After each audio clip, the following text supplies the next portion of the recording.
including adjusting platforms to accommodate the sliding step technology. Can I get you to introduce yourself, please? Hello, I'm David Powell. I'm the Rolling Stock Programme Director with Merseyrail. What is different about the steps, and why are you having to do some closures at the moment on the Merseyrail network shortly? Okay, the new trains come with a lower floor and a step that extends out underneath the doorways and will match up with a platform that's at the right height. The reason we have to do the work is that at the moment the platforms, the height varies widely across the network, as well as the horizontal dimensions, but most critically the height. So we have to get all the platforms regularised to be at the same height so that they'll work properly with the sliding step on the new train.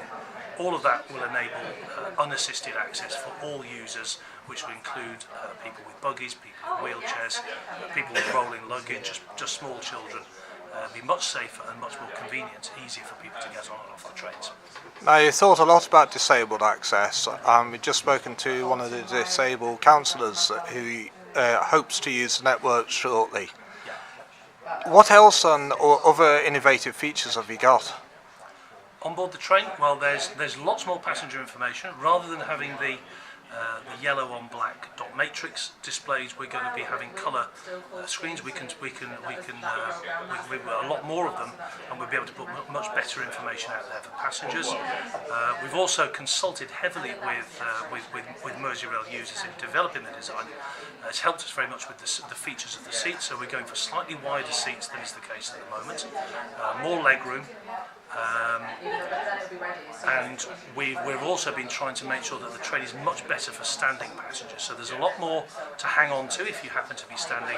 Also, the aisle on the train is a lot wider so that two adult passengers can get past each other. The train also is one complete connected space, so we've got rid of the walls and the doors between the carriages so that it's all one connected space with a cab at either end. Now, it's got a lot of innovations on the door as well, like coloured lighting on and sensors. That's right. Again, door safety has moved on a long way since our existing trains. One of the features that we've introduced is to have a coloured portal. It's like a goalpost around the door.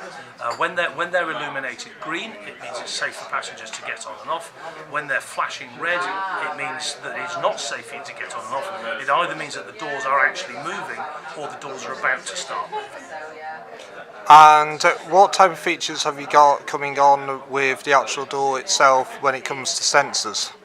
Okay, we've introduced a sensitive edge, and the key benefit this will bring is that when the door is closed and locked, if you've got something like a bag strap that's caught in the door, this can happen on existing trains, and the train pulls off, it will detect it and it will automatically apply the brakes on the train, so it avoids the risk of what's called in the railway industry a trap and drag incident, which I'm sure you can imagine that's a dreadful place to be if that happens to you. We want to make sure it doesn't. Now, you've also got CCTV coverage as well. That's different on the new trains. We've got an existing train has got 6 cameras on, and at the moment all they do is record, so nobody can actually see the CCTV other than until the train goes back to the depot in the evening.